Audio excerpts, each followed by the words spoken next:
Isaiah Thomas canned a corner three with 55 seconds remaining to cut the Celtics deficit to 5, but Boston couldn't climb all the way out of a vast hole built over the course of 3 miserable quarters.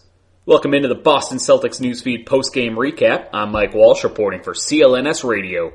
The Atlanta Hawks held on through an at times frenetic fourth quarter charge by Boston to win 123-116 at home Thursday night in a nationally televised contest.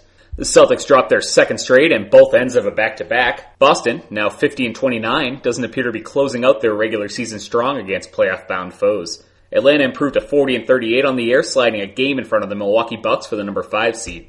The Celtics wasted a rare, strong offensive performance by Marcus Smart as the reserve guard shook off a brutal shooting slump to can 5 threes.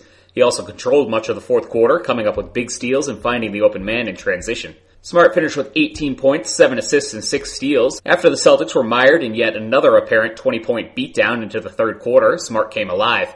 His fifth three came at the buzzer, signaling the final quarter change and cut the deficit to just 10. When Isaiah Thomas, who was playing with a bruised hip, came back on with 8:41 to play in the game, the Celtics trailed by 12. He doled out an assist to Avery Bradley to make it 103-95, but Dennis Schroeder had an answer for almost every Boston charge.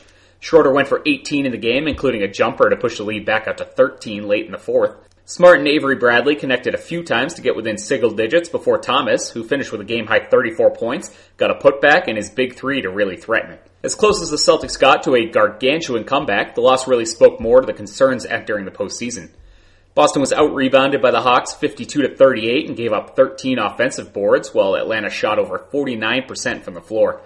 Paul Millsap, who killed the Celtics in the 2016 playoffs, poured in 29 points, while his former frontcourt mate in Atlanta, Al Horford, had another putrid outing in a big game for the Celtics, going 1 of 8 for 4 points in 27 minutes. The Celtics fell to a game and a half behind Cleveland for the 1 seed, with 3 to play. Boston is off Friday with a visit to Charlotte scheduled for Saturday at 6 p.m. Eastern. Stay tuned to Celtics Newsfeed for Corey Prescott's Friday update and Josue Pavone with their pregame show on Saturday morning. Looking for tickets to that or any upcoming Celtics game, concert, or comedy show? Look no further than the SeatGeek ticketing app. You can get great seats and $20 back by using our promo code CELTSNEWS. That's CELTS News, all one word. Go ahead, enter it on the app, and get that $20 rebate from our friends at SeatGeek.